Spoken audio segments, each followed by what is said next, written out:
মনির ভাই 2.0 চ্যানেলের পক্ষ থেকে আমি মনির। আশা করি সবাই ভালো আছেন। আর আলহামদুলিল্লাহ আমি অনেক ভালো আছি। তো যারা আমার এই চ্যানেলে আমাকে নতুন ভিডিওতে দেখছেন অবশ্যই আমার চ্যানেলটা সাবস্ক্রাইব করবেন। আর যারা আগে থেকেই সাবস্ক্রাইব করে রেখেছেন তাদেরকে অনেক অনেক ধন্যবাদ।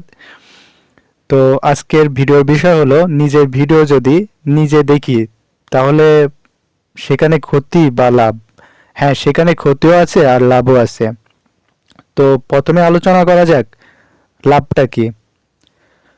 দেখুন, আপনি যখন আপনার ভিডিওতে অনেকেই কমেন্ট করবে, সে ভিডিওর উত্তর দিতে যাবেন, তখন ইউটিউব অ্যালগোরিদম কিন্তু বুঝবে সে ভিডিওর উত্তর দিতে গেছেন। সেখানে যদি আপনার অ্যাড আসে, অ্যাড শো করে, সেখান থেকে কিন্তু আপনি আয় করতে পারবেন।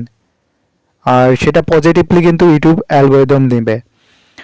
কিন্তু আপনি প্রথম অবস্থাতে যখন ইউটিউবে চ্যানেল ক্রিয়েটিভ করার সাথে সাথে যখন আপনার ভিডিওগুলো দেখবেন তখন কিন্তু কোনো সমস্যা না। কিন্তু সমস্যা হবে কখন? যখন আপনি মনিটাইজেশন পাবেন, 1000 সাবস্ক্রাইব হবে, 4000 ঘন্টা ওয়াচ টাইম হবে, তারপরে যখন মনিটাইজেশন পাবেন তখন আপনার ভিডিওগুলো দেখলে কিন্তু সমস্যা হবে।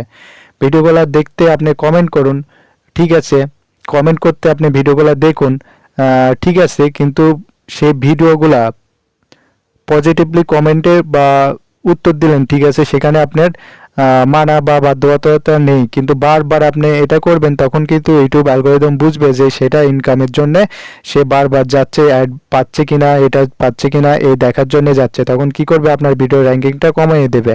অর্থাৎ তখন আপনার কি হবে? ডেড চ্যানেল বুঝেন সেটা করে দিবে। তো অবশ্যই এখানে কিন্তু ক্ষতি আছে, প্রথম অবস্থাতে নেই, তবে মনিটাইজেশন পাওয়ার পরে ক্ষতি আছে। কিন্তু কোথায় আপনাকে আটকাবে না এটা? যখন দেখবেন যে আপনার ইউটিউব চ্যানেলে হাজার হাজার লাখ লাখ সাবস্ক্রাইব হয়ে গেছে, 1 লাখের উপরে হয়ে গেছে, আপনার প্রতিদিন ভিউজ আসতেছে 15,000, 20,000, 25,000 বা তার বেশি বা এর মধ্যে থাকতে হবে। তখন আপনাকে আপনার ভিডিওটা ক্লিক করলে অ্যাড আসলে বা সেটা ইউটিউব অ্যালগোরিদম কিন্তু করবে না, কারণ তখন আপনার ইউটিউবে অনেক অনেক কমেন্ট আসবে। তখন আপনি ক্লিক করে সেই কমেন্টের কিন্তু উত্তর দিতে হবে। ক্লিক না করে, ভিডিওর উপর ক্লিক না করে কিন্তু উত্তর দেওয়া যায় না। তখন অ্যালগোরিদম বুঝবে যে হ্যাঁ, সে ভিডিওর উপর ক্লিক করছে কি জন্যে? কমেন্টের উত্তর দেওয়ার জন্য, পজিটিভলি নেবে। তাহলে অবশ্যই বুঝতে পারছেন যে কোন ক্ষেত্রে মানে আমাদের ভিডিও দেখলে ক্ষতি আর কোন ক্ষেত্রে ক্ষতি না। তো যাই হোক, আমাদের এই ছোট্ট ভিডিওতে আপনাদের যদি ভালো কিছু উপকার করতে পারি বা বোঝাতে পারি, তো যাই হোক, আমার পক্ষ থেকে আপনাদের কাছে অনুরোধ থাকবে, এই চ্যানেলে যদি নতুন হয়ে থাকেন অবশ্যই সাবস্ক্রাইব করবেন এবং পাশে থাকা বেল আইকনটি অল সিলেক্ট করে দিবেন।